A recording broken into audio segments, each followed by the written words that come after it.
Welcome, everyone, to our special council meeting for Wednesday, June 24th. Called order. Lori, please. Okay, Jennifer and Betty.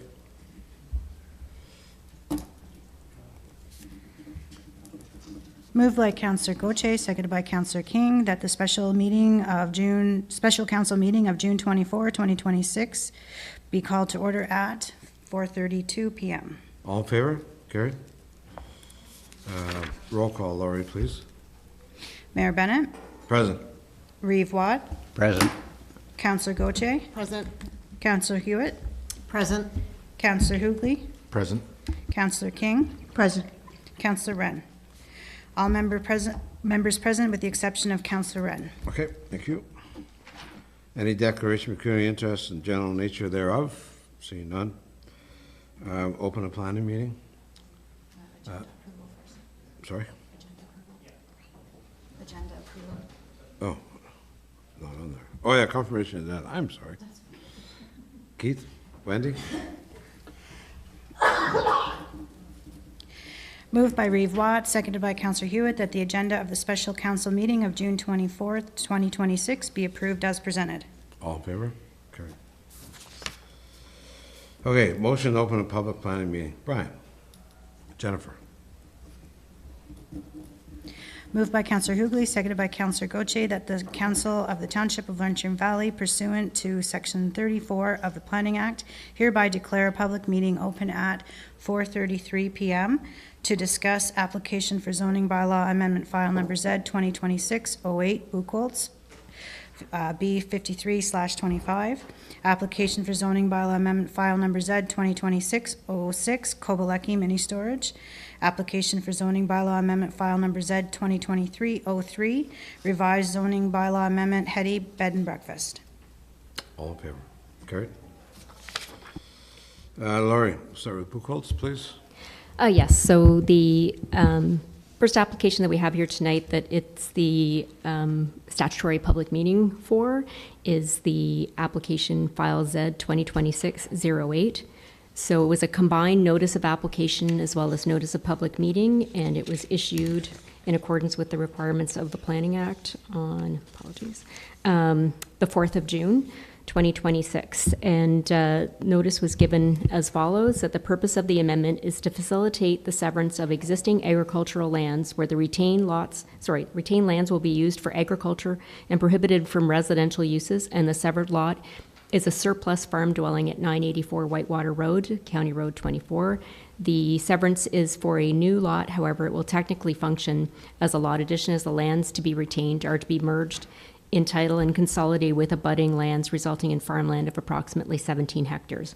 As the consolidated farmlands would be less than the minimum lot size for non-residential uses in the agricultural zone, the new lot size, once consolidated, will also be recognized as part of the rezoning to ensure the farm use. The amendments are to satisfy conditions of consent approval that will be required for County of Renfrew Land Division Committee application file number B 5325, and the conditions are due to the property being located on lands required to be designated agriculture per the PPS due to the quality of the soil for agriculture. So the effect is to establish an agriculture exception 34 zone for the proposed retained land per 5325, with the provision to prohibit residential uses and establish a minimum lot area for other permitted uses of 17 hectares, considering the total lot area once consolidated with abutting lands. So the amendment would also rezone the subject lands from agriculture to agriculture exception 34. So again, the lands affected by the amendment are located on Stafford Third Line and Whitewater Road, also being part 1 on Plan 49R13362 within Part Lot 19, Concession 2, Geographic Township of Stafford.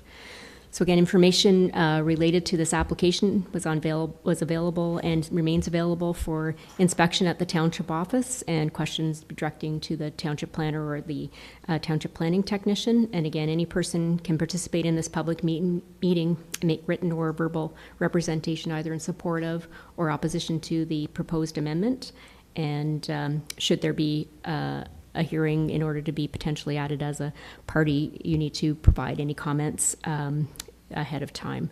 And again, this is a public meeting, so any comments, addresses, names, or other communications are all considered as part of the public record and will be disclosed as deemed appropriate. So we did not receive any written comments for this file.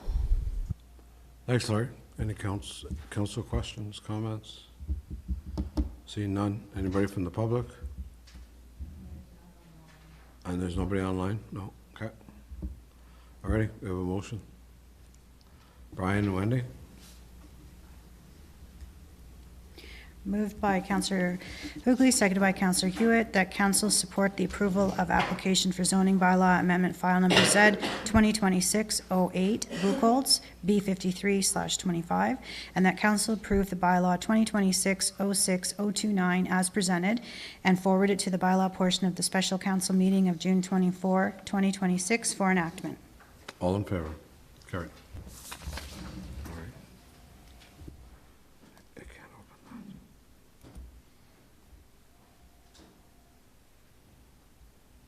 Sorry, just a second.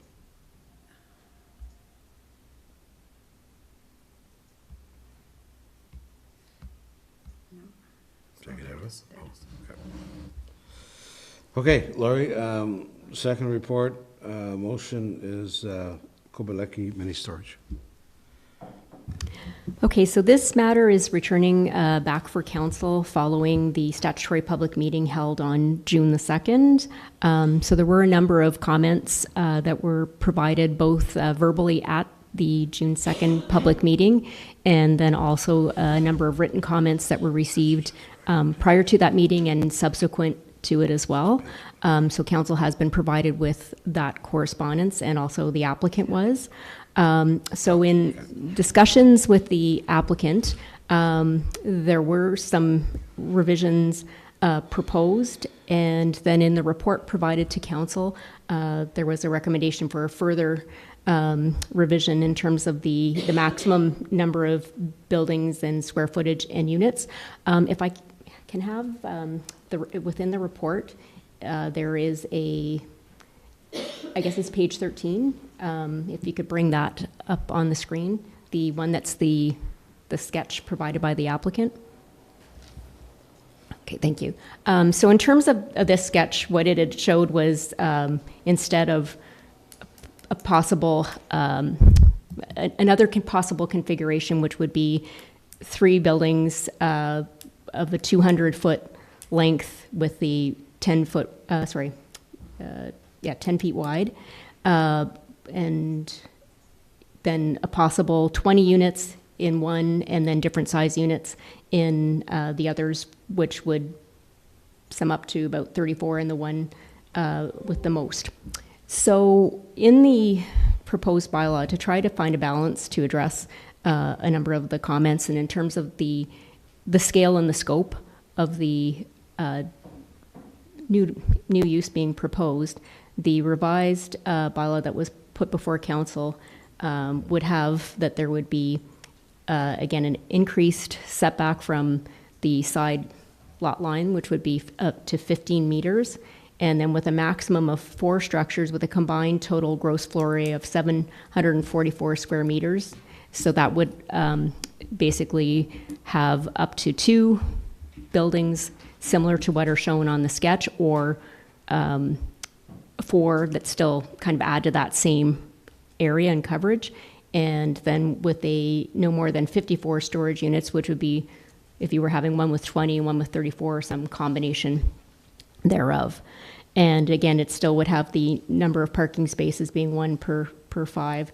So again, it was proposed that this would also have a holding symbol, and a number of conditions related to the removal of the holding symbol are provided as well as part of the recommended resolution should this move forward. And that would include that prior to the holding symbol being removed, that the conditions would include that a site plan be submitted to the satisfaction of the township, and that such site plan show drainage and grading to the satisfaction of the township, include the location of buildings and structures, the proposed parking area and access lanes, lighting, buffers, and vegetation to be retained as part of any natural buffering for abutting properties, and that the owner enter into the site plan agreement with the township to be registered on title, and that the entrance be reconstructed, located to the satisfaction of the public works manager as well. Again, the additional caveat on the notice is just if, as there are some changes from the initial circulation that had gone out. It's just that council is to note whether or not there's the need for additional notice prior to a decision. And the recommendation here is that, again, whenever we do make a change that's more restrictive than what was first circulated, that's where it's not deemed to necessarily need public notice, but we just need council to note that in the motion. So again, that was one of the kind of compromises that was brought forward to try to address some of the comments from the area and address the scale of the development. Okay, so questions of council. We'll start with Brian and then Keith. So there were a number of concerns about water and drainage. The pond at the back, will things drain into that pond, and is there an inlet and outlet, or is it just a straight water storage pond?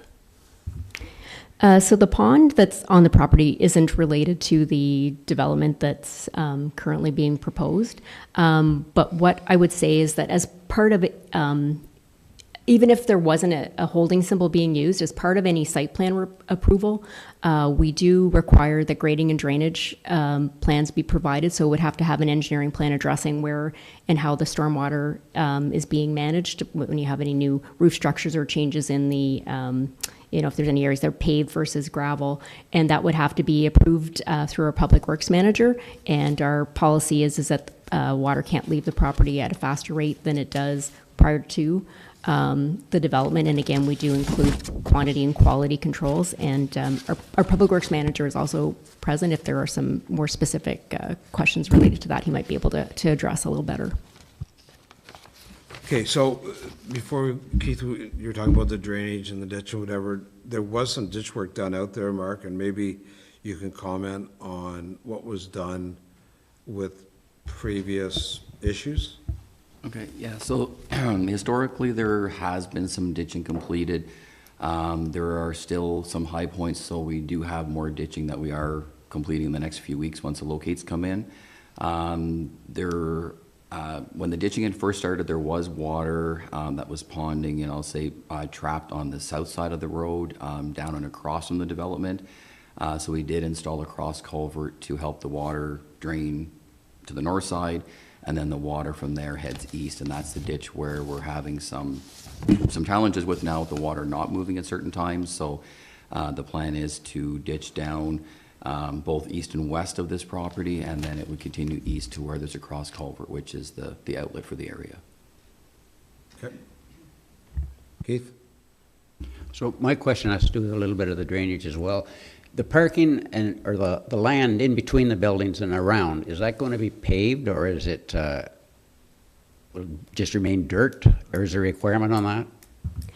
So in terms of the zoning, typically for parking areas, it does have a requirement that it has a surface type that does not raise dust. But typically for those types of areas, it would be most often gravel rather than asphalt. But that would have to be provided and factored into the plan that's done as part of the site plan approval, and in terms of those stormwater calculations, that the engineer would have to provide a calculation that does factor in runoff versus, because obviously if it's a harder surface, the water runs off more quickly. So that would be all addressed in that. So when you say water runoff, so would it slope, more or less, would the land slope towards the Zanders Road so that it would enter the ditches? And again, that's where the plan would be developed by the engineer and approved by the public works manager. And Mark may have a initial feeling, but that is something that usually comes, again, as part of the detailed design of the site plan. Okay. Yeah, and so it as Laurie has mentioned, it would be up to their engineer. If it could meet sort of the pre to post development conditions, it could likely come to the roadside ditch. I'm not sure with what's in the back, what could drain back there. I haven't been into the property, but there would, if the flows were too large or if something became like a paved surface, then they would have to have a stormwater retention pond on their property to control that flow. So any flows, even if coming to the roadside, it would be no different than what's happening there now. in its natural state. So the site's plan would take care of it all then? Yes, Like- yeah. Yes. All of that site plan control would take care of everything that needs to happen on the property. Okay, Wendy, did you have a question? No, okay, Patty. So the land that's there is mostly, or it seems like there's a lot of natural spring water or springs in that area that would, I'm assuming would support all the wells. Would the study also encompass whether any runoff or any contamination affect the well water of the adjacent properties? So normally, for most types of development, it doesn't trigger a well condition survey because you're not dealing with the groundwater, like different with the quarry where you're digging or you're blasting, and so that does, trigger that type of thing. So in terms of when the stormwater plan is provided, though, it is also going to address quality that you have to, usually there's siltation barriers for even when construction is occurring to stop that. In terms of wells, if there's an issue, it really, like surface water shouldn't be entering wells in general anyways. So then there's potentially an existing issue with a well if surface water were going to be getting to that. But again, the stormwater report would address how the water is being managed from this development. So I wouldn't see necessarily that there's a trigger that would have an impact on existing wells. So leaching into any of the natural spring water that would be in that area, you don't see a concern there either? Well, again, to that point, that's where the stormwater management plan would be trying to control the not just the direction of flow, but the quantity of flow and then the quality. And so we would ensure with that review that if they can't address it properly, then we wouldn't be approving that and clearing those conditions. Okay. This proposed development is different than a lot of developments that we see because they're not digging into the ground. They're working on the surface only. As you know, with some of the other issues we've had in the past with developments and whatever, there is, studies have to be done on wells prior to drilling or excavation or whatever. In this case, it's not. And I see that in a lot of the submissions from the neighbors. And I totally understand that, it's a tough call. Does it fit the area? Not really. It's more rural, but yet it's designated to allow a business like this.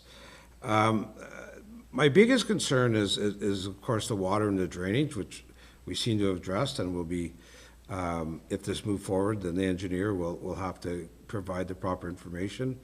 But there's also talk of the provincial wetland behind or environmental protected, but that's not going to come into play whatsoever in this development, correct? As it's not going in the ground and there's so many meters they have to stay away from as well. Yeah, just to reaffirm that there's nothing that would be authorized by this to touch any of the part that's zoned environmental protection. At this point, it's not been flagged as a provincially significant wetland. It's just wet area that's been captured that, that would have, functions within the area. So again, if there was something that was being proposed that if it was, say, cutting a path for an access road to have additional units behind, then that would certainly trigger a different type of review. But because the zoning has been scoped to be in front of that area, then that's where that hasn't been a trigger to do an environmental impact statement or study related to the EP area. Laura, we also talked, I know we've talked a few times on this. That's not for me, right? Minimum distance. Can we talk about that? You and I talked about, it's supposed to be 7 meters, but we're going to direct it to be 15 meters in the site plan? Yeah, so that's more to do with the setback. So the minimum distance separation, that's a calculation that we do related to a distance from livestock buildings. So based on the calculations that we've done, looking at this as being, if we scale it back, then it's the type of category that it falls into for use. That looking at that from the existing there's a cattle barn on a property diagonally across the road. There's the existing horses that have been indicated on the abutting property. The measurements are all from the barns. That's how the minimum distance separation works. Using the type A, it does bring it basically to the property line, but just to provide, again, that not just related to minimum distance separation, but also just related to the buffering of adjacent uses, that the reason the suggestion of bringing it to 15, that's kind of in line with some of the other existing ones that we do have in the area, where we have seen that there's residential uses nearby. So just to have that little bit of extra space gives a little bit more room for, you have a physical buffer in terms of separation of distance, but then also a little bit more space if you're looking to put in fencing or other kinds of tree buffers, and just, again, gives that little bit extra opportunity to screen the buildings from the abutting properties. Keith? So just to confirm then, the application, as far as council is concerned, it meets the provincial policy statement, like all the conditions that in this revised application, and our official plan as well? So yeah, so in terms of the provincial policy statement, that there aren't really any matters that would flag up as it being in contravention of, because in this type of situation, it's a little bit broader in terms of looking at a rural area. Where it comes to the official plan, again, in general, it meets the general intent in terms of the rural designation does allow for rural commercial uses. Again, the other lens that we put on it is when we are looking at ways to address compatibility of land uses with what's around it in the area. And that's where, kind of looking at, what was first submitted versus the modified recommendation of trying to scope down the scale of this to lessen the impact, that, a smaller scale development would probably fit a bit better in terms of that, meeting those tests in the official plan in terms of the compatibility with the area. Yeah. Okay, so at one time at the first meeting, we talked 120 units, then and the second report given us, it's 86 units, but now we're down to 54 units? Is that just last?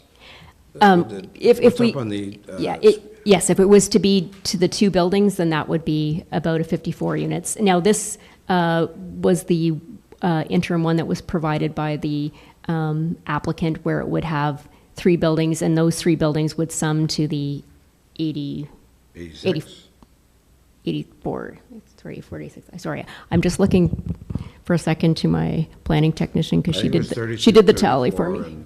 20. Just bear with me here.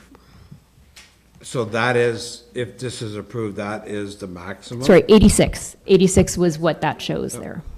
So that is the maximum that's going to be allowed if this is approved?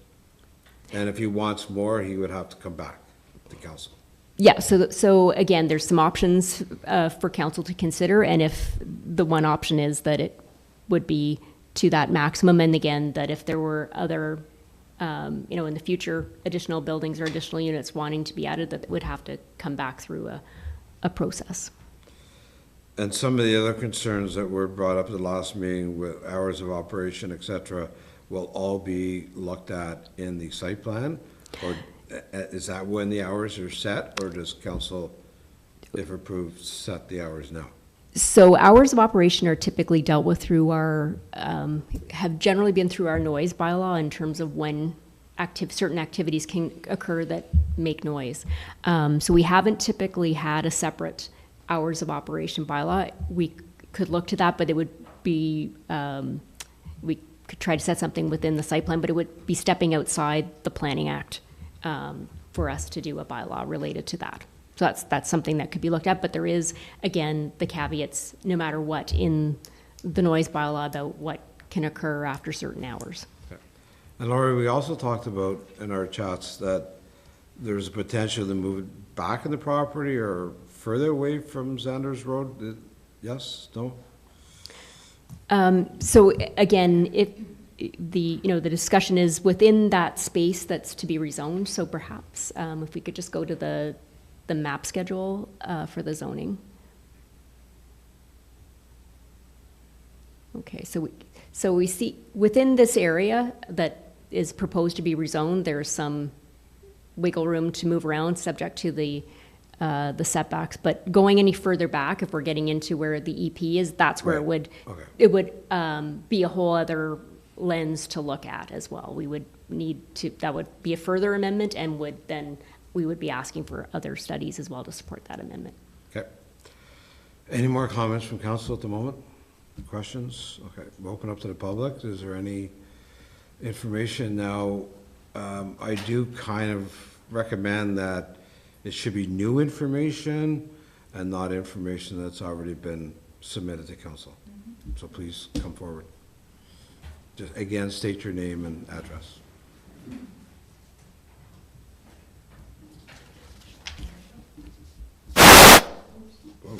Okay.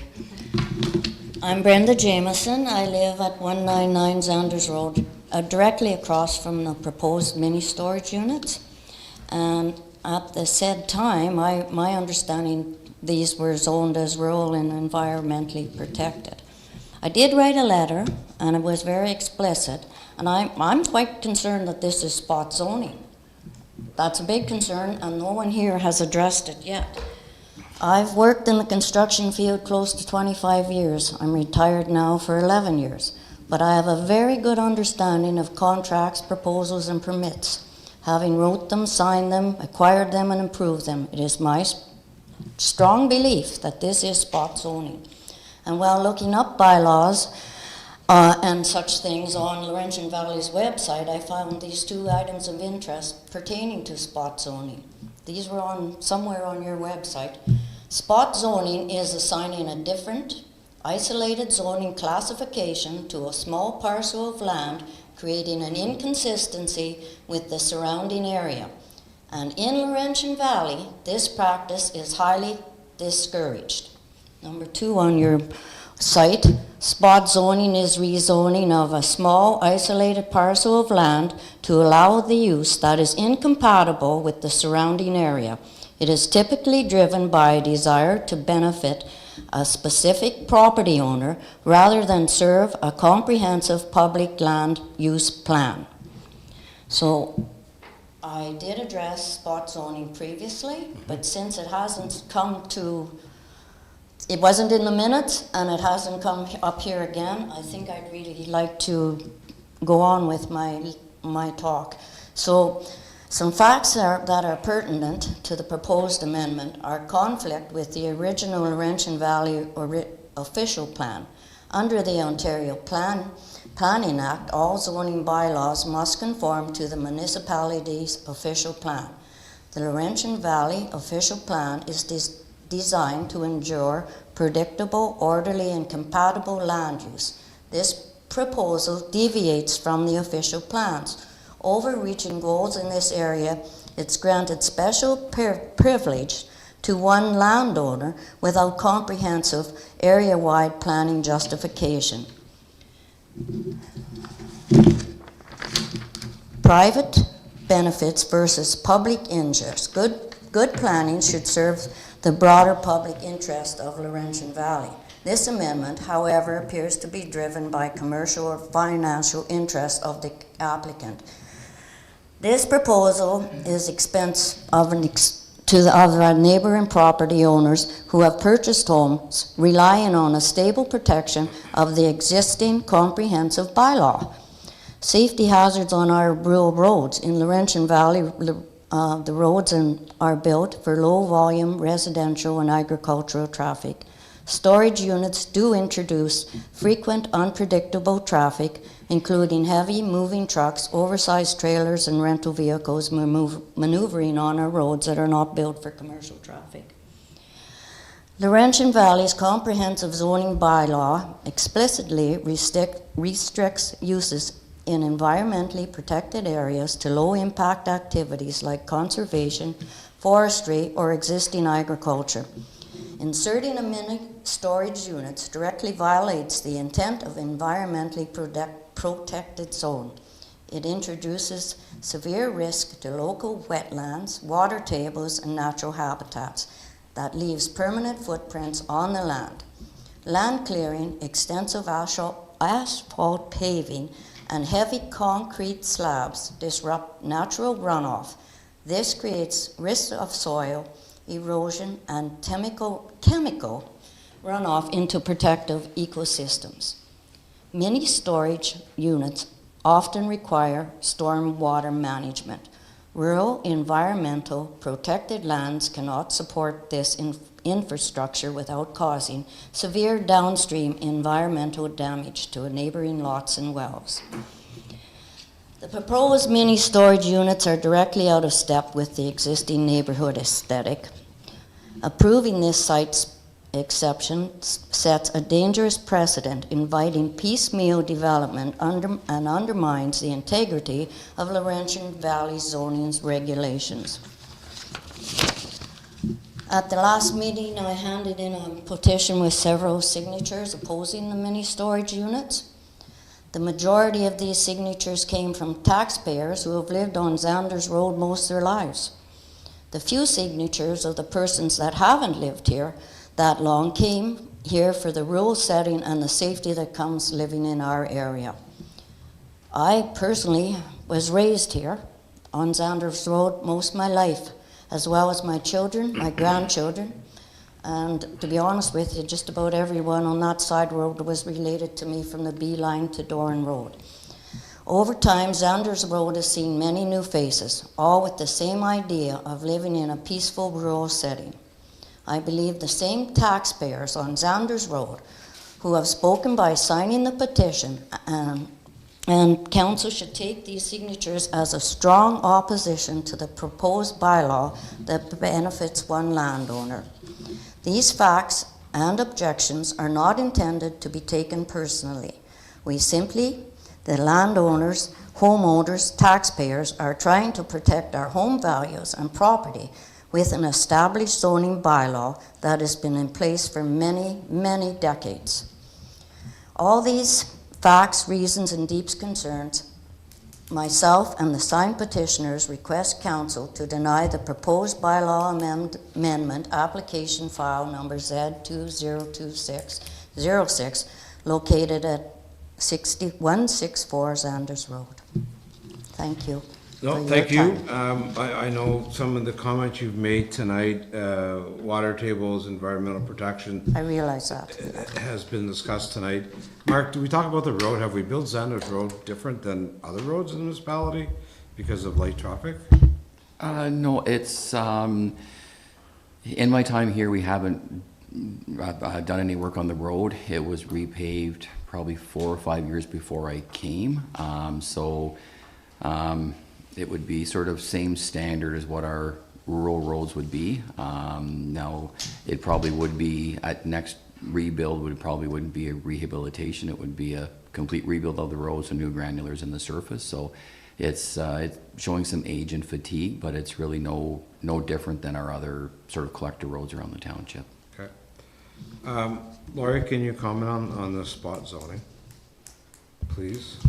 Yes, so again, most amendments that we do see, particularly in the rural zone, because it's kind of a broader catch-all, when it coincides with the designation, which allows for a variety of rural residential, rural commercial, rural industrial, we do tend to have site-specific zoning. So from that perspective, there is site-specific zoning as well, where I guess the term, the term spot zoning is brought into it, it's putting a negative light on site-specific zoning bylaw amendments in the context of whether or not it meets those compatibility tests. So again, kind of to Reed Watt's question earlier, so the rural designation itself does allow for this type of a use, where the extra lens that we put on it is those general provisions looking to the compatibility of land use, and are there measures that could be put in place that would make it compatible, or are there measures that, regardless, doesn't fit within that broader area. So that's really the question, and that's where, whether the scaling it down makes it fit that lens or not is the question, and in terms of whether it's a negative or something that could be accommodated. So let's say that the applicant is proposing a new house, and he's going to build a foundation. Would that would have more impact on the local wells and possible creeks than what is being proposed tonight? Because now you're going into the ground and you could be changing the water table? Or am I out to lunch on that? Well, I think the question would be not so much between a house and, constructing these types of buildings. It would be, more when we're talking about impacts on the water table, it's more if we're digging things that are below the water table or hitting that, and that's where, it typically would be something more substantial in terms of a construction, or again, I'd say like, gravel pits, quarries, those types of things. So from that perspective, there shouldn't be a flag here that would be impacting the water table. But if, again, something that we're coming in, that we're going, deep to touch it, that's where that would typically become the issue. Okay. So at the end of the day, provided that everything is completed in the engineers reporting and site plan agreements, is your recommendation that we move forward on this? Well, yes, the recommendation would be that if council is moving forward, that these would be the caveats that should be put in place. Again, if there's further scaling back of it, that's something that could be an opportunity as well, if there's still concerns in terms of the how it fits within the area in terms of the scale and the scope. Okay. Okay, so I think we answered some of your questions. I fully believe it's spot zoning, and I don't think Okay, anybody but gets that's going. your, That's my your opinion. Yes, that is. absolutely. Yes. And we have a professional here. Yeah, That yeah. says otherwise. So council has to listen to Yeah. to our staff. Totally agree. But what about our petitioners? How does that work So- for our people that? I can't really answer that because development happens everywhere. If you go back 20 years, I was on council then when in the East End Home Depot decided to build in the backyard of several residents. They didn't sleep for weeks and months while it was being built, and there's still the backup beepers or still whatever. That's development. And how does council stop development when they're meeting all the criteria? And really, that's the bottom line that my council members asking me, and I'm asking Laurie, that if he doesn't follow the guidelines of what is going to be in the site plan, and the engineered report does not come back favorably to the applicant, then it stops. Okay, so it makes it very hard for us to say no to this project, because everybody wants to start a business. Now, he's picked an area that, totally agree, it's in your area. Is it a perfect fit? Absolutely not. Okay, now I understand that there's horses on one side, there's cattle on the other side. But at the end of the day, if they're not gonna affect the animal life there by having 3 buildings, it's hard for us to say no. We can't always go with our heart for people that don't agree with new development. It's tough. I understand your position. I really, truly do. But I don't even see the need for it on our road. We're a very short road. We are probably the only road in this township Hey, that I has. kind of have to agree with you. Yeah. Why is he picking that spot way out there? But it is his property, and it is his right to come to the township with a commercial development. Well, sadly, I disagree with it. No, I know. And I really do think that the taxpayers and homeowners should also have a say. And that's my opinion. I'm probably going to stick to it. And that's probably why a site plan was originally proposed to most developments, that the site plan is not followed, then it doesn't operate. Yes, okay. And if everything is done correctly, if he decides to move forward, we don't know 100% if he is moving forward or not. I So, don't think he's here. yeah, well, he can speak if he wishes. So- okay, Anyway. but thank you for your time. I do Thank you appreciate it. as well. Okay. Is there anybody else that wishes to speak? Yes?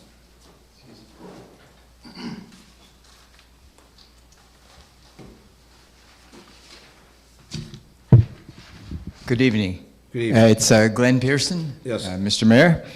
A few things I'd like to clarify when your discussion before this was about the water. Okay. I've been there 57 years and I've been flooded twice. What I mean by flooded, if they could show the very first map.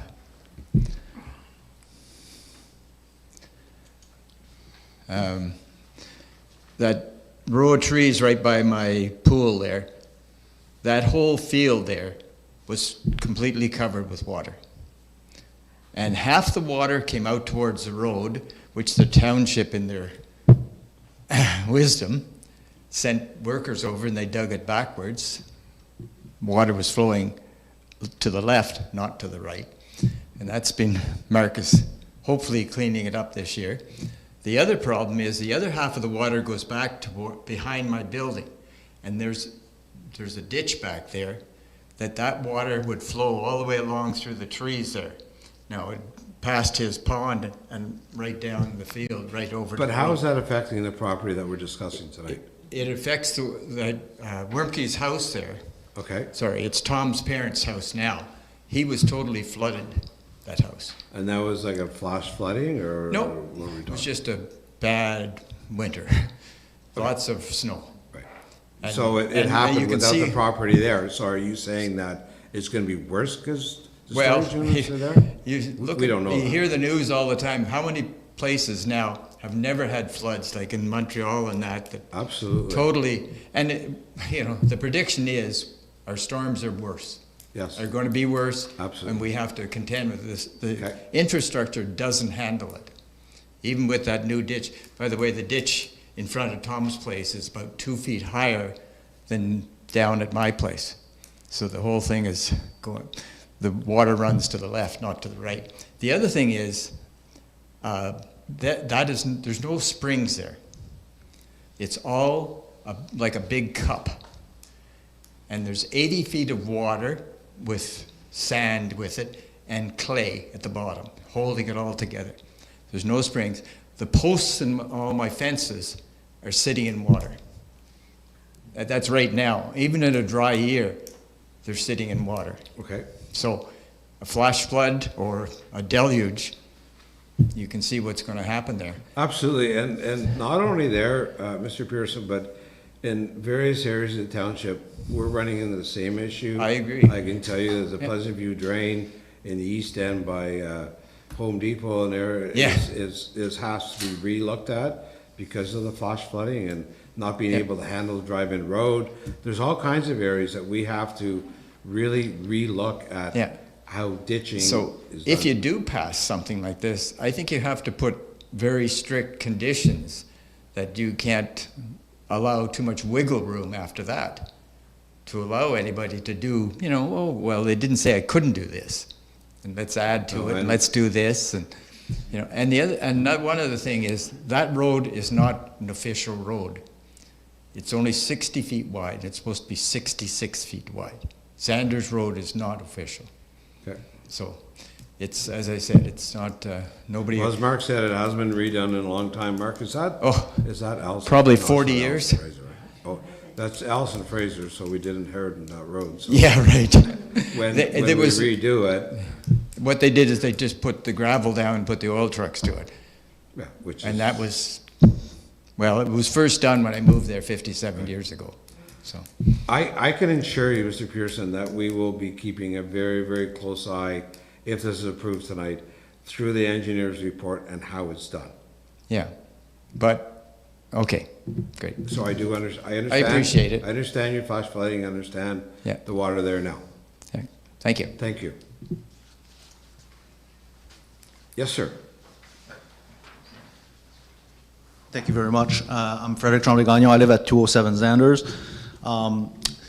Similar to what Mr. was just saying with regards to the drainage, in the winter, and mainly in the springs, this whole area gets really overcome with water.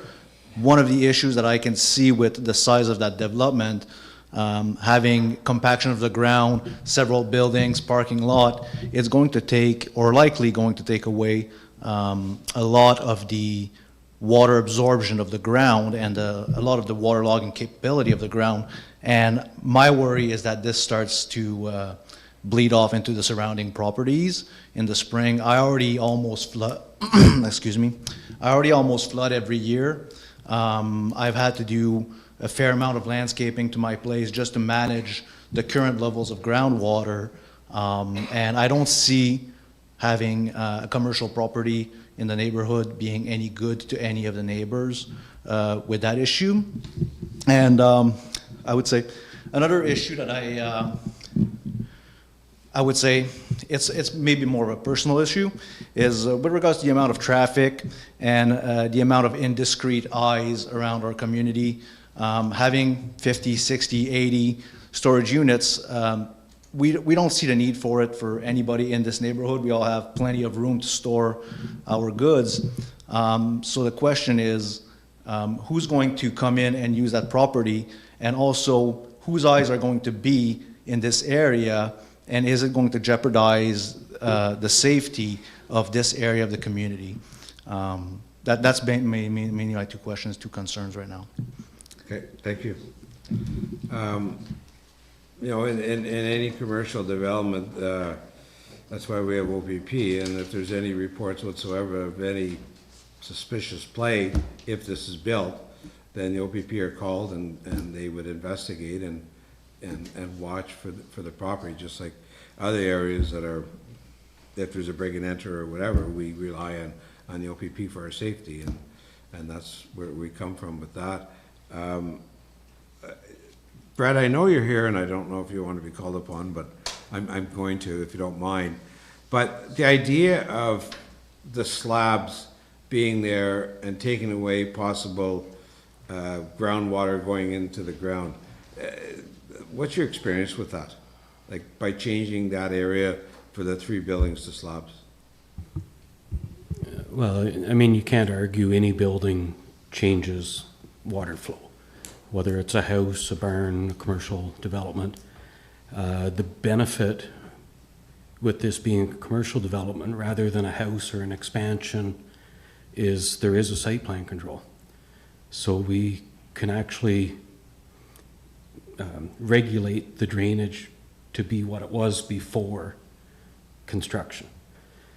If it was anything else, we wouldn't have that control. So if someone built a 10,000 square foot home,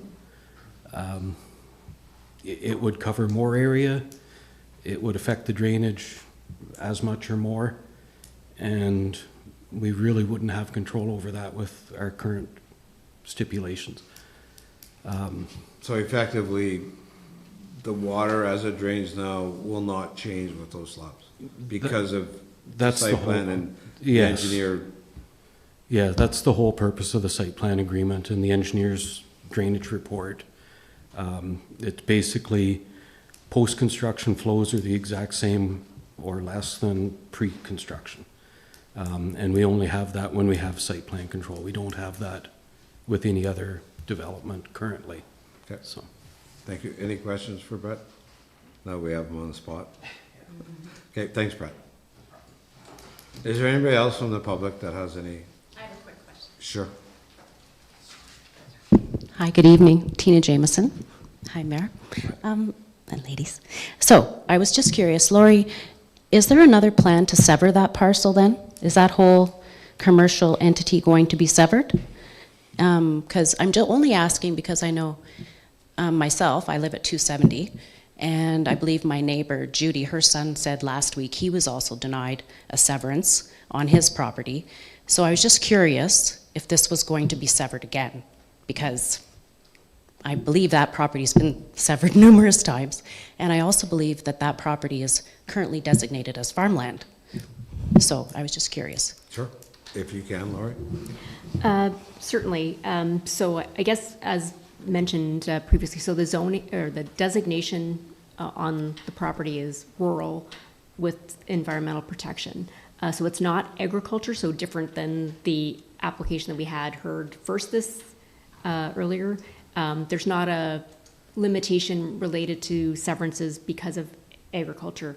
That's only specifically where the province has had us identify prime ag, which is class 1, 2, or 3 soils.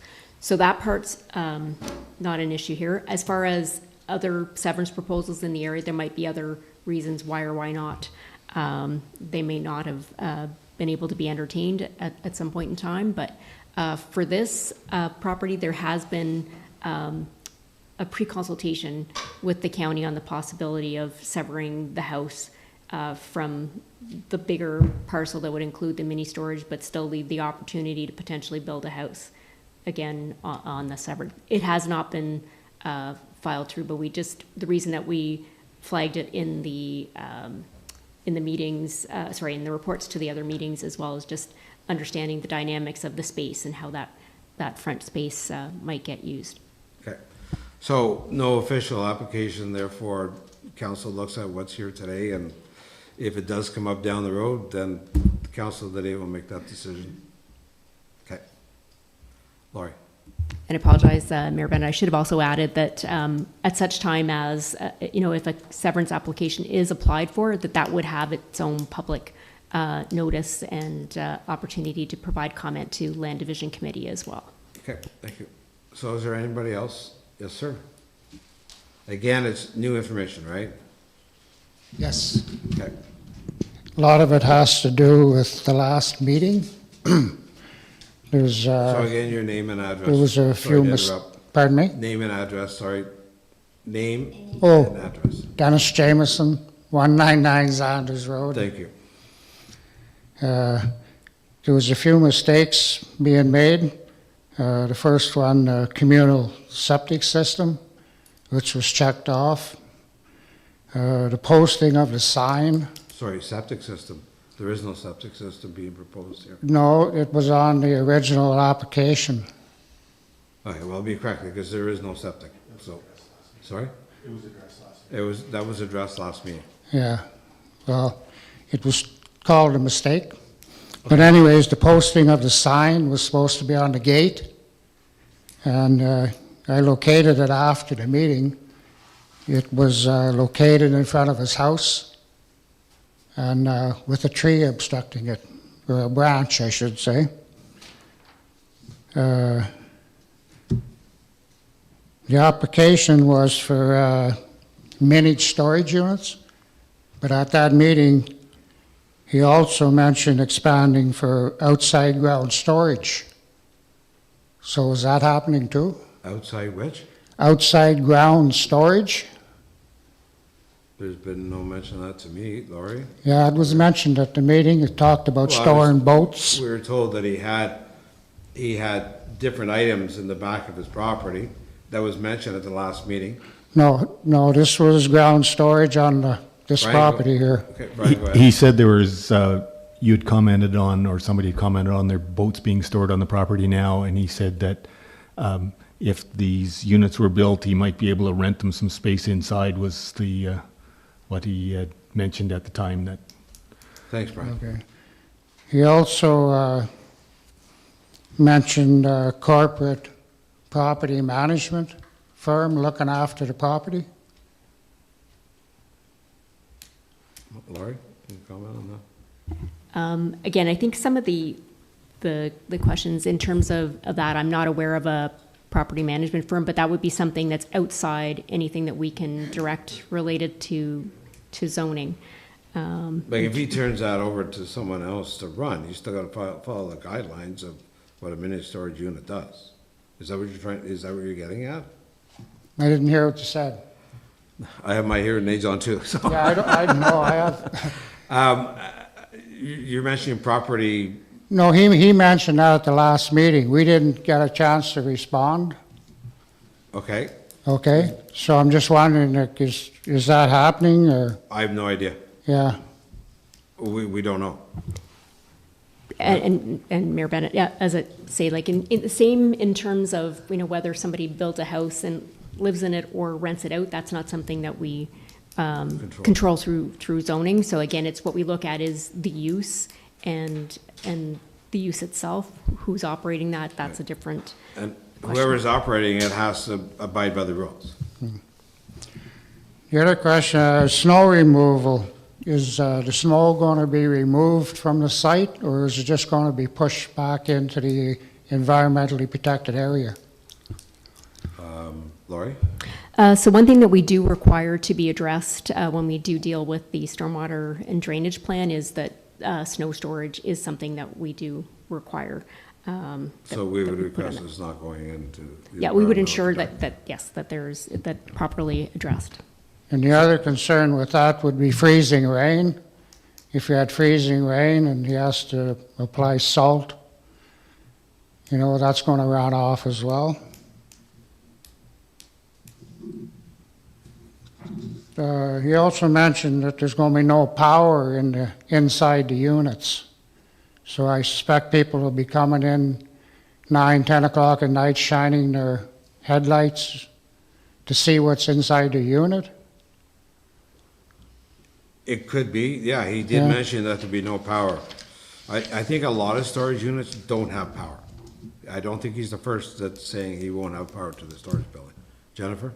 He also did mention that he was going to put in a time, 10 PM was Yeah, the latest. I don't think it was, in the summertime, it probably won't even be dark by the time it's shut down. Again, the hours of operation will be decided in the site plan agreement.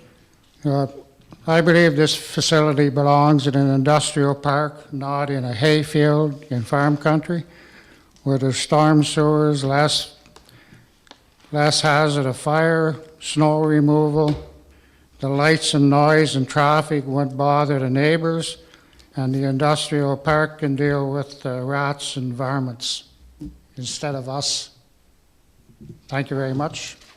Okay, thank you, appreciate your time. Anybody else? Okay.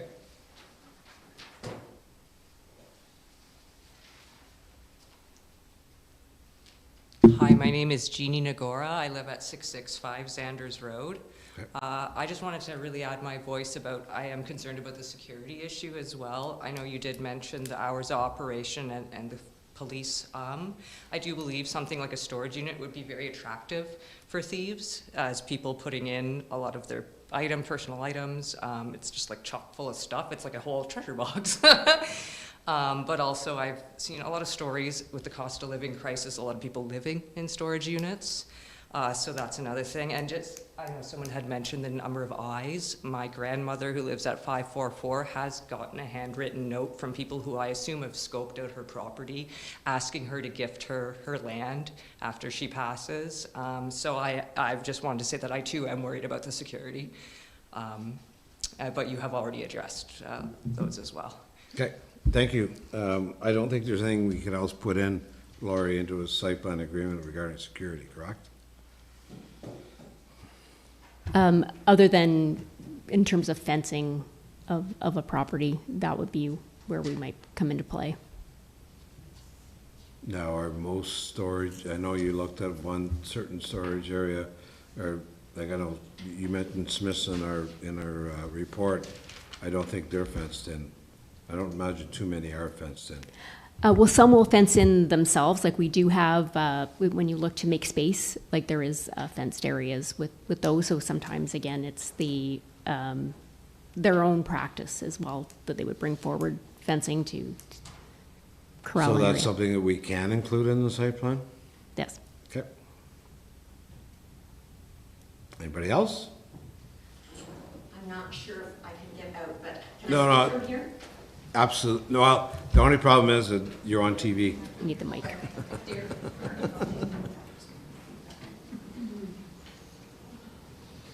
Take your time.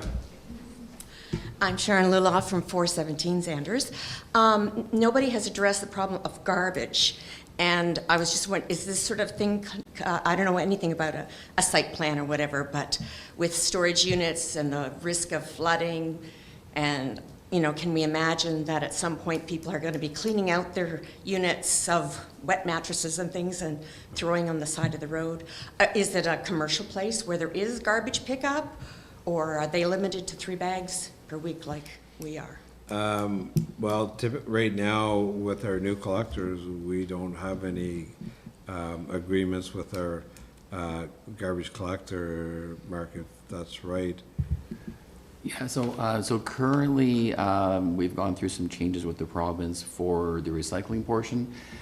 So we have worked out an arrangement to provide collection. So commercial operators are offered an opportunity to have a collection service, but it's something that business would have to pay for. An extra fee. Yeah, so there's an extra fee. If they want more than what the residential 3-bag limit is, they can pay for that as well. So there's 3 or 4 different pricing options depending on what a commercial operator would want, but there is some options available for that service if they choose. I bring it up because we have often had unwanted dumping. Seems everywhere there's an access into a field or whatever. I don't know whether it's people in our township, I rather doubt it, but they feel free to drop their extra garbage. My brother regularly gets extra garbage at his gateway because his house is far off the B line. But, you know, whether it's recycling or big pickup or whatever, we're responsible for cleaning up the ditches and the empty driveways that there Well, are. if there's anything, I can attest to that because I've seen people drop stuff off with plates that are not Ontario plates. I know where they're coming from. But any issue with garbage piling up or whatever, it takes a phone call to the municipality and it will be looked after through our property standards. And if there's a couch in the ditch or whatever that someone has dropped off, the township will come around and pick it up. But what if it's left on the property site in view of That's the why passing? you make But one. I can't control what my neighbor has inside his fence line. I'm not saying he would, but. No, but if it's a property standard issue, then we will act on it once we're informed. We can't go out and search township looking for property standard issues. We act on calls. Reports, okay. Yeah, so, If if there's. I hate to call, but I thanks to Mark Beam and for the council for fixing the B line finally. Okay. Well, we do some things right. Okay, back to council if there's, I'm sorry, is there anybody else? No? Okay. Sorry? Oh, yeah, do we have anybody online, Nevada? Oh, she's just confirmed that the only online is actually for the next item on the agenda. Okay. So there is a motion. Laurie, can we,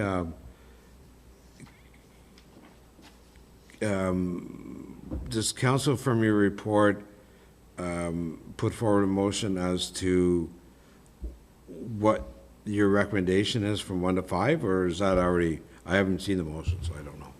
So I would just say our deputy clerk is prepared with a number of motions related to the different options available to council. So again, if council has an indication, there's one that's there with the modified proposal per my report. There's also one there that would potentially reduce that further if council so directed. So there is an opportunity for that as well.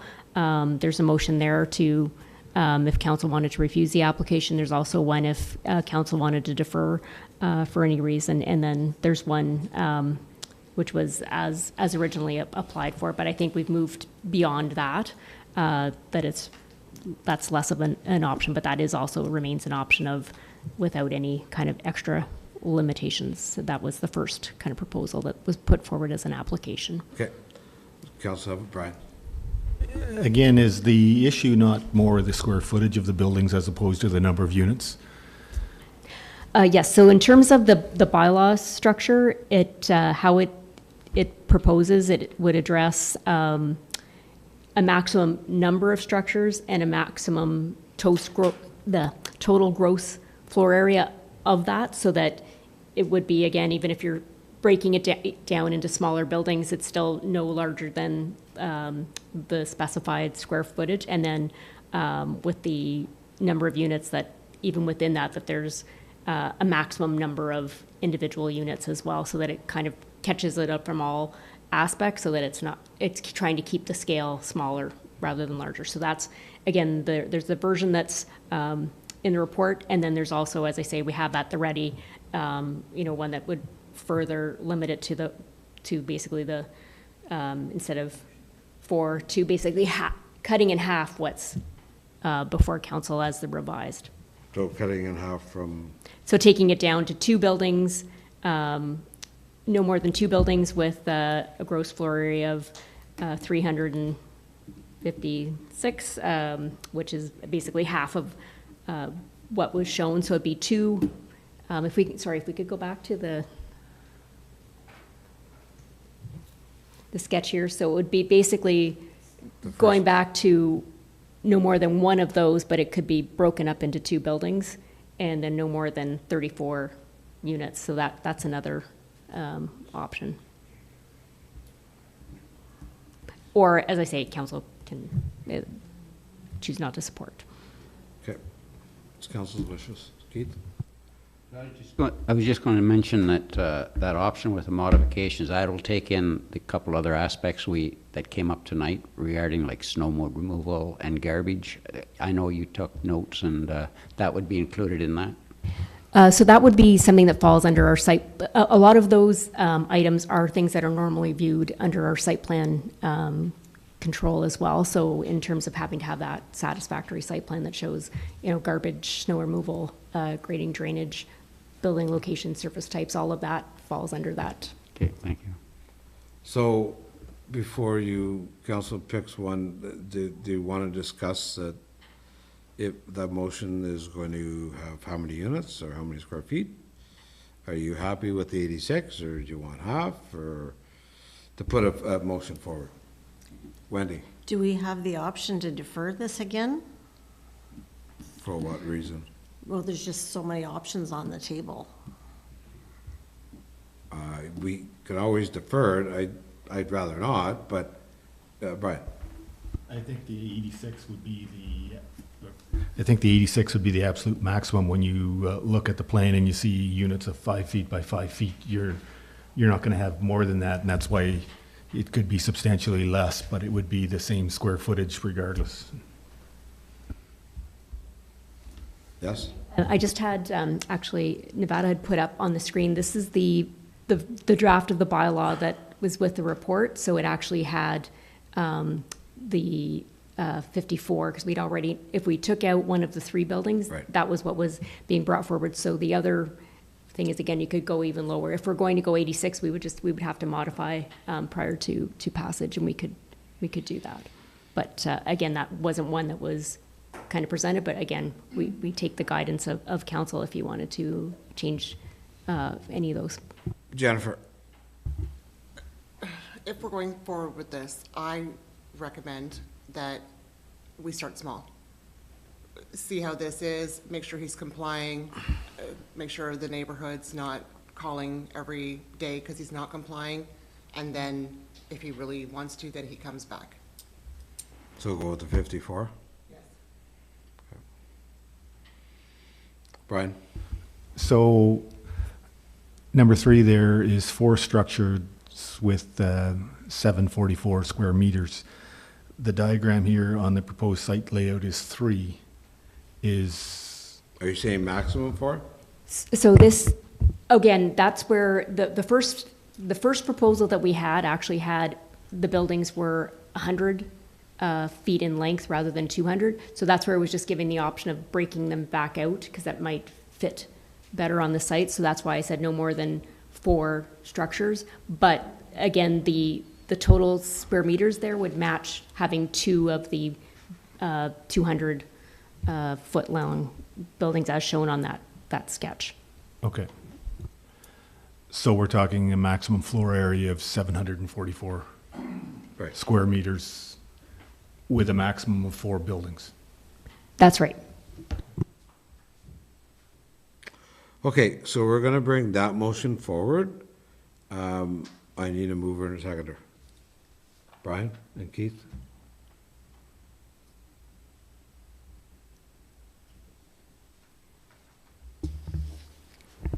Okay, so the motion that I'm reading then is the one right from that was written in the report.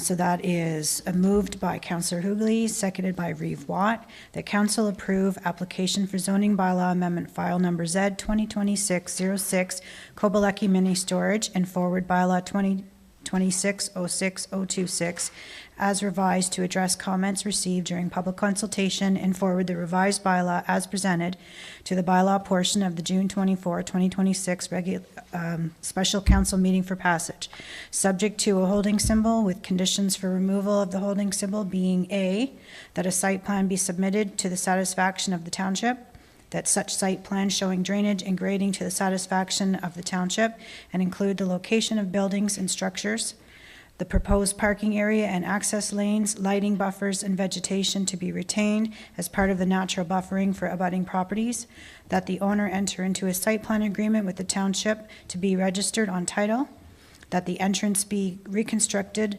located to the satisfaction of the Public Works Manager. And further, that council has considered whether additional notice is required prior to a decision as a result of the changes and have deemed that additional notice is not required, as proposed bylaw being passed is more restrictive than what had been circulated in order to address public concerns. Any other further discussion? All in favor? Oh, sorry, Wendy? I'm not really excited about this plan, to be honest. However, when it does meet the guidelines, I have a hard time opposing it. Okay. All in favor? Carried. Okay, our next file is Hetty Bed and Breakfast.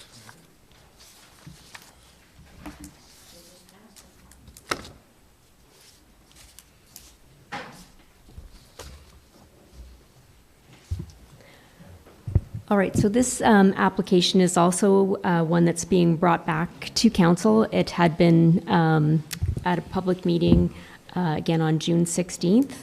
So in terms of the adjustments, the bylaw was further, the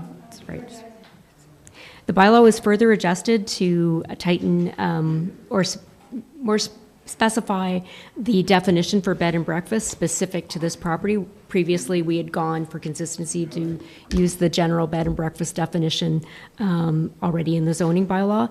Again, I affirmed with the chief building official that when the renovations were undertaken for the dwelling, that there now are indeed 3 bedrooms, so that, again, just as an extra provision reinforcing that this is where it's owner occupied, instead of the usual that no more than 3, we've stated no more than 2. So that the definition, and it also reinforces again that the owner is on premise when it's being hired out, so that it's in the residential 1 exception 44 zone. A bed and breakfast establishment means a single detached dwelling or portion thereof in which there are no more than 2 guest rooms used or maintained for hire or gain on a temporary or day-to-day basis as accommodation with or without meals for other persons, particularly tourists or vacationers, and where the owner is occupying the premises when the bed and breakfast guest rooms are rented or hired out. And again, the usual caveat we have that the definition doesn't include other uses that are defined in the bylaw, which are such as the motel, hotel, apartment, dwelling house, boarding house, and such. So that was the kind of that tightening up of it. And in terms of, I spoke with the township solicitor as well in terms of, the signing of an undertaking or requirement, for operating bed and breakfasts that, specifying that, yes, agreeing that they will be there, we would have to do that for all even for our existing other bed and breakfasts, so we can't just do that for one property. We have to be inclusive of all of them. So that is something that if council does want to move forward, I can still bring something forward for our special summer council meeting. And that is always, when we license business licensing, that becomes a retroactive function anyway. So it's something that would be capturing it if the wish was to bring back something that has an extra caveat. Again, I would say, as with all of our land uses, when we bring them into force, everybody is required to comply with the zoning. So if they're not found to be, then there are approaches that we can take. Okay, Keith? I just want to say thanks, Laurie. I think you did a good job, and from our discussion the first time through on this, and I think it's well written, so I have no problem with it. Okay. Anything else from council? From the public? We have someone online, only a question? So yes, I do have the property owner online and available if there was a question from council required, but if none, then it's not necessarily to speak. I think council's good. Get a motion?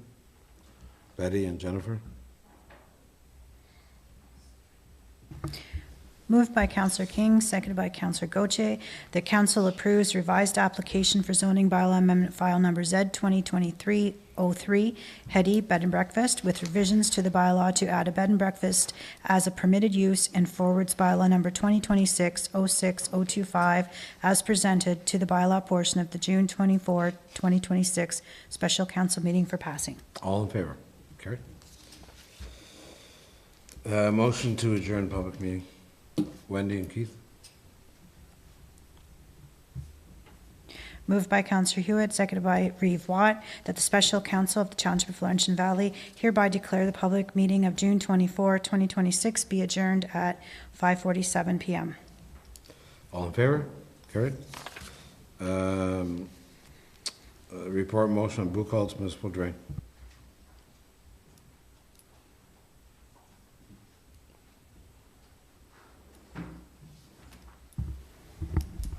Hi.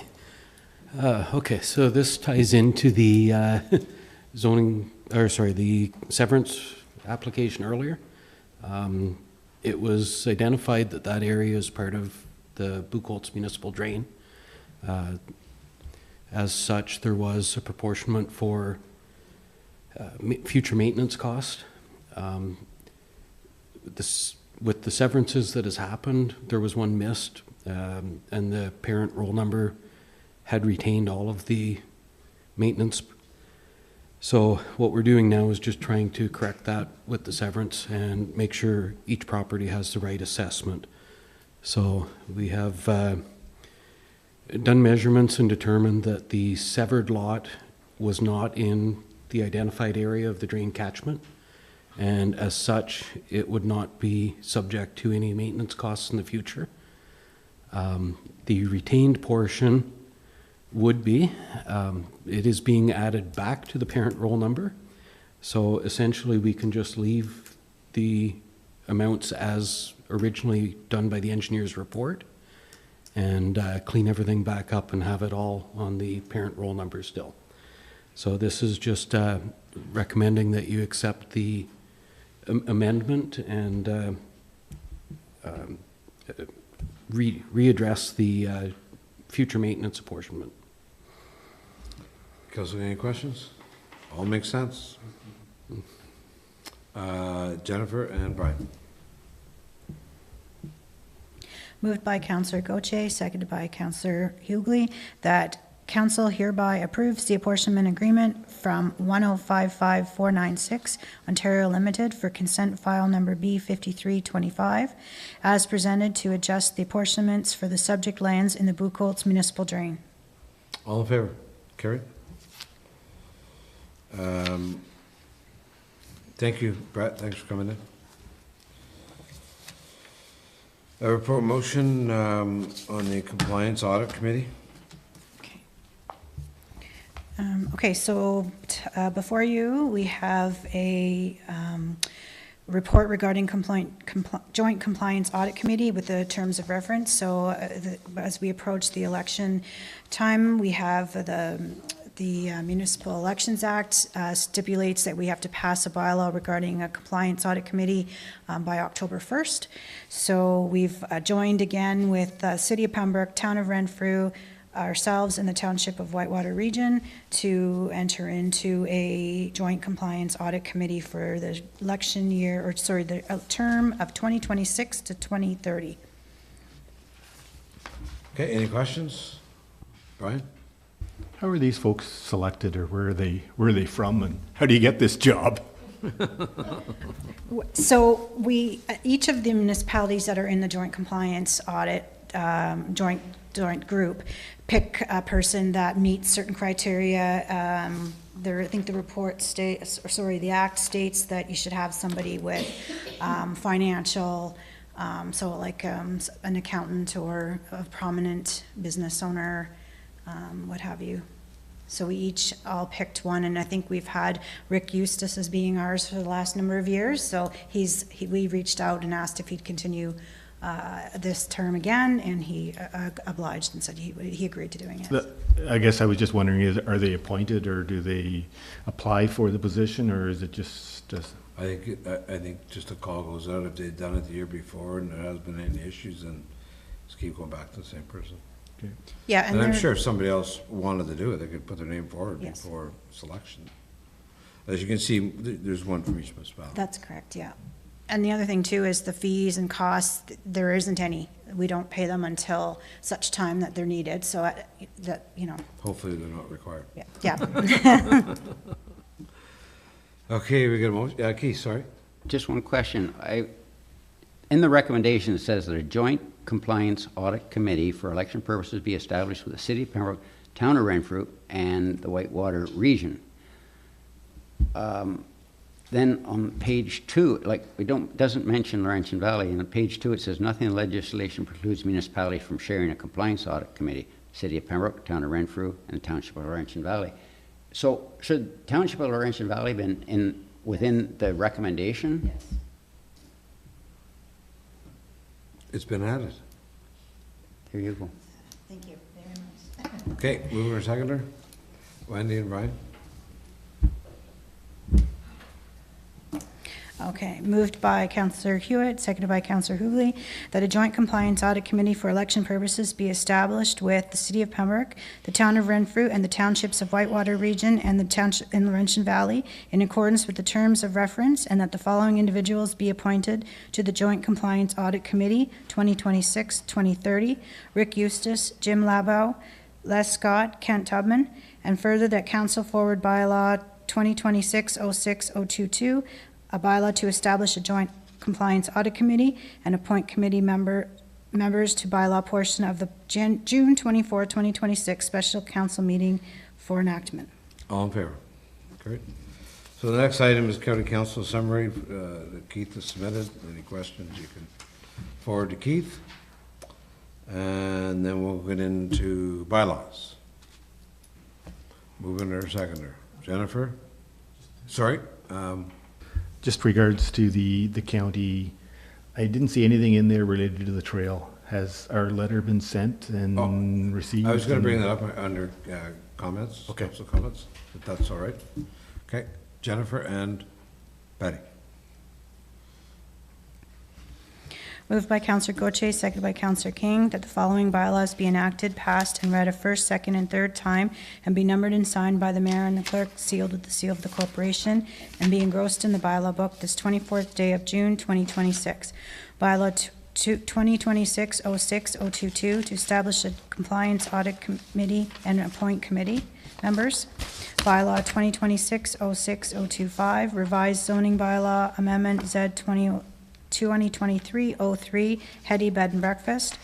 Bylaw 2026-06026, zoning bylaw amendment Z 2026-06, Kobalecki Mini Storage. Bylaw 2026-06029, zoning bylaw amendment Z 2026-08, Boo Colts, B 53/25. All in favor? Carried. Okay, we're going to council acknowledgements. So further to our resolution, Laurie did an attached letter. Now, I don't know if that actually went out to council, but it did go out to all the other councils, right? Just my covering a letter? Yes, yeah. It did go out to council? No. No, okay, maybe we'll send a Yeah, I copy can send it tomorrow. out now. So basically, Laurie and I and Dean put together, mostly Laurie, but put together a letter addressing other municipalities and saying Laurentian Valley's passed this resolution, if interested, whatever. So I've talked to the City of Pembroke, and I've got a email from Ron to talk tomorrow, but it sounds like their council is going to support that resolution. Petawawa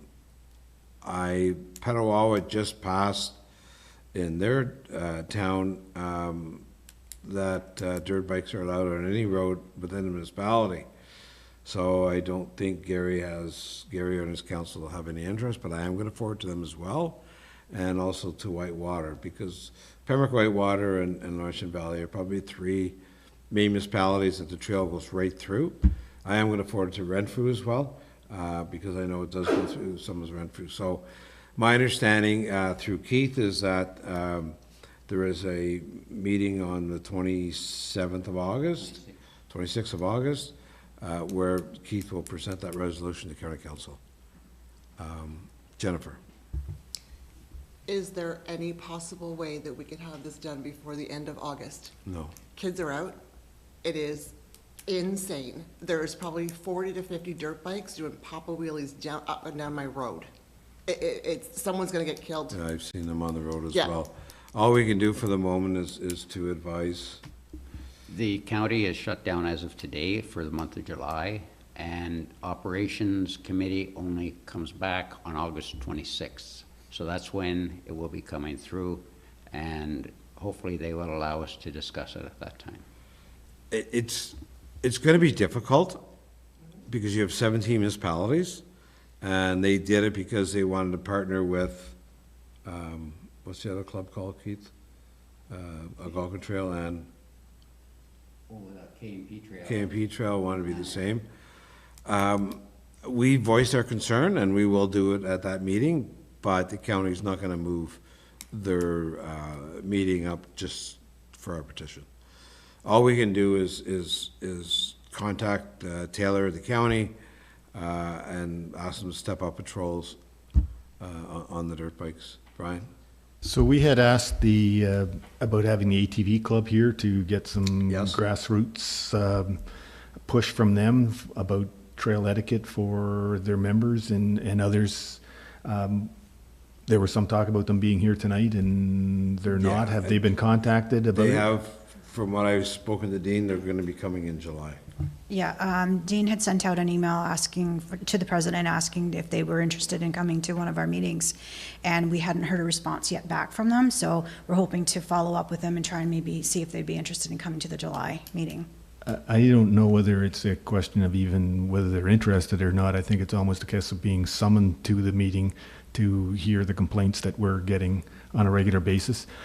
I don't think August is going to be, the residents, we all get the emails, the residents can't wait until August for something to be done. We either need the ATV club here or we need the OPP to be sitting down at, increased, whether we have to pay for it or whatever. We can't leave it sit for a couple of months. So is it your recommendation that we contact the county and pay for some more enforcement? Is that council wishes? Jennifer, then Betty? The enforcement's not gonna help because they go on the trails, not on the road. So I think we need to contact OPP as Okay. well. Yep. And Taylor. Okay. So for now, we'll make those two contacts to ask them to add extra enforcement. If we want to pay for some extra enforcement, I know it's possible. Keith, we did get that email. Or do we just see how it goes in the next month, or what would council wish to do? For the trail, I'm talking now. I know the ATV club, they have their own marshal, so to speak, to try and get a hold, but I don't think that they're going to do any better than Protect 5 when they were working, because they spot those people on the off-road motorcycles and they're gone. They're into the bush. They're just gone off the trail. There's no and Protect 5 can't pursue them. I can also tell you that we received today, and we will circulate to council, and this will be brought up in July, and you can read the letter. It's from the Ontario Federation of Trail Riders, expressing their concern of our motion. So they got it pretty quick. Anyways, we'll discuss that as well. Brian? So if these bikes are taking off and running away, can we post pictures of them online and offer a reward up for their conviction? That's a question to Taylor or the OPP. I don't know the answer. I know that at one time there was a mention from the OPP of proper footage. as to if that was presented to them, they could act on it, I believe, but don't quote me on it. I would suggest that if anybody has any footage, to forward to Keith, because he's on that committee, and then Keith can move it forward. Betty?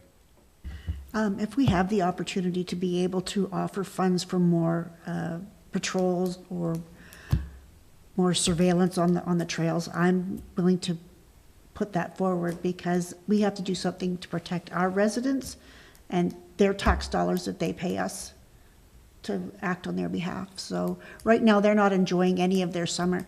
Like, the people driving through are having an enjoyment, but they can't sit outside without eating dust or noise or whatever. So I think we need to do something. I know with when we asked that question to Taylor, he did come back with a cost, which wasn't substantial by any means. I caution council on that, because you're setting a precedent that if we start paying for enforcement, we won't stop paying for enforcement. And to be honest with you, I know it's our residents, but it's not our control. I struggle, but that's just my opinion, to pay that money out to something that we have no control over. But it's council's wishes. We can do whatever you wish. I don't know, how many hours are you gonna ask for? Are you gonna ask for, 24/7, or are we gonna ask somewhere between? It happens now that school's out. It could happen at 8 o'clock in the morning, which I've heard is happening, or it could be at midnight. That's right. You're not gonna control it, unfortunately. There's no set time. No. It's all hours of the day. Yeah. But I think a call could be made to Taylor, telling him of the situation now. And if anybody can provide any information as to how many you see in a day, or the time of day that you see them, even maybe keep track over the weekend, and then maybe send me an email, and then Keith and I can go to Taylor and have a discussion. But I do caution that we start paying, because it's never going to end. Brian? So we're getting emails, and they're saying, just pass by once, just pass by again, just pass by again, fourth, fifth time, is anybody coming? Who's responsible for getting the police there, or getting enforcement there, or are these emails just going out into space and not getting acted on by Well, they're all going to anybody? Taylor, and Taylor does respond saying, thank you for the information. I understand, Keith confirmed, that this information is going to Contact 5. So are they reacting to those times? I think I saw an email the other day that they did respond, correct? There was an email asking that they keep reporting the times and whether it's a ATV or an off-road motorcycle, so that they can kind of track that to see when these incidents are happening. But what action's being taken? Well, we don't know yet. Again, it's just premature. That's why he's asking for report the times, report when, where, Continue to on the report, trail. That continual information is going to hopefully build a case. And I can certainly make a call. Laura, you can remind me tomorrow. We'll call Sarah at the OPP and put on a strong request that we start covering TV Tower Road, for example, and Beeline maybe, and a couple other ones where people are citing these bikes. Because I know I was down TV Tower Road the other day and I saw 4 of them with no helmets. And, sorry, probably no insurance and no plates. I actually have video of a dirt bike and a four-wheeler going right up Drive-In Road, like starting way back past the church by Wilson Road, right up. I followed them all the way up, video, all the way up, no plates, no nothing, cross the highway and down to the trail, and turned onto the trail. And then right after our meeting of the drain on last Tuesday, it was around 4 o'clock, I said, I'm gonna take a drive down to Burns Drive. And it was like 4:09, and I went down, and one of them almost got me, but there was 3 dirt bikes past me with no plates on them, going up. And as soon as they got in front of some of the residents, is when they started to crank it and really make the noise. I could hear them going up the road. As we can all see from the emails. Anyways, we'll do what we can. Yep. Any other comments, councillor comments? Betty? I just want to say that our event on Saturday was amazing. I managed to get there this year, so my hat's off to all the staff and everybody that was involved in putting that together. A little bit of rain, but for the most part, we had a great day.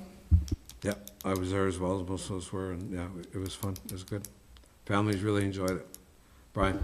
Just a heads up, this weekend is the Strawberry Social at the Ottawa Valley Heritage on Sunday, so take that in and support them. They need the support. Yeah, I come between 2 and 3, and I'll be serving you strawberries. Wendy? I think you were going to bring up the Multicultural Festival as well. Yes, so that's coming up on the 16th, 17th, 15th? Yeah. I forget if it's 16, 17, or 17, 18, I don't have the dates, but, yeah. So there's 2 opening ceremonies, one Friday, one Saturday? One Friday night and one Saturday, yes. Okay. So I know Wendy will be there. I'm going to attempt to be there, but encourage council to come out. And Wendy, if you want to add anything to it. No, I just know it's usually a great event, and I don't know how they track the numbers, but they kind of guess how many numbers they've had, and we know it's increasing every year. Good. Okay. Laurie? And I apologize. There's just one other item I had spoken with Mayor Bennett about earlier today that I just want to make all of council aware if they're not, and for any members of the public listening.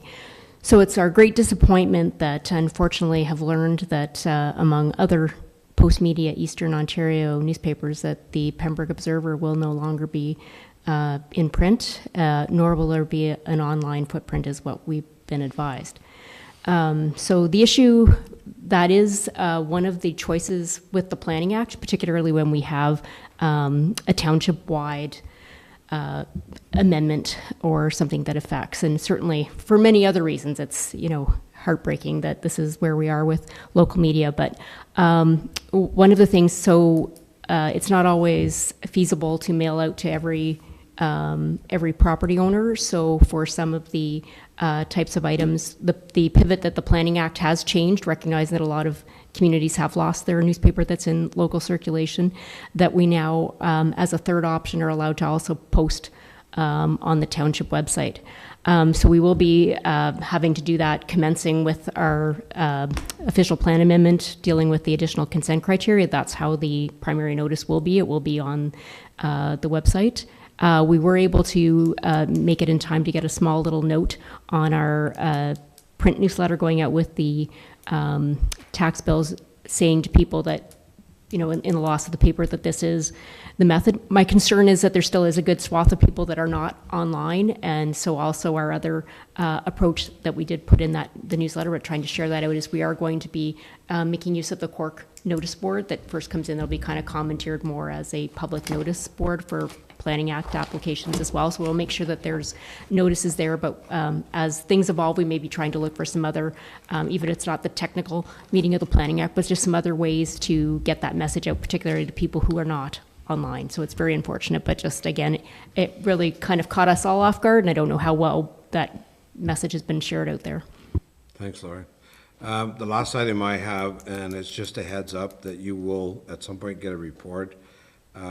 I've expressed my concern to Mark that Kavanaugh seems to be all over the place on 148, and they're certainly not following what we saw as the original plan from Angus Campbell to Walmart. They're now made their way to Quebec Turnoff as well. Residents, businesses are asking what's going on. Mark's probably over 48 hours now of no response from emails. So we're going to try and get to the bottom of it, because we need an announcement from Kavanaugh as to where they're going and what they're doing, especially for the businesses. So as soon as we get that update, because I know I've been asked, I'm sure you will be asked, or you have been asked, but as soon as we get an update, because we requested a meeting, and Pembroke is the same. They're trying to figure out what's going on. So we're kind of in the dark right now. So once we get that info, we'll bring it forward. Are they working at night too? Remember they said they were going to work? There is a portion, I think, towards Angus, around the Angus Campbell Drive area. They're gonna go 24/7 with waterworks, I believe. But, They said that was only 4 nights. yeah, 4 or 5 nights. I don't know if that's happening right now either. I haven't gone out after midnight to see if they're there or not. Anyway, if you're wondering, I'm just kind of telling you that we're all in the dark, and very frustrating, and certainly say it on here too, that we're not getting any responses back. But you know, I think our businesses and our residents have a right to know what's going on. So that's it. Motion to adjourn. Betty and Keith. Moved by Counselor King, seconded by Reeve Watt, that the special council meeting of June 24, 2026 be adjourned at 6:12 p.m. All in favor? Carried. Enjoy your summer. See you then in July.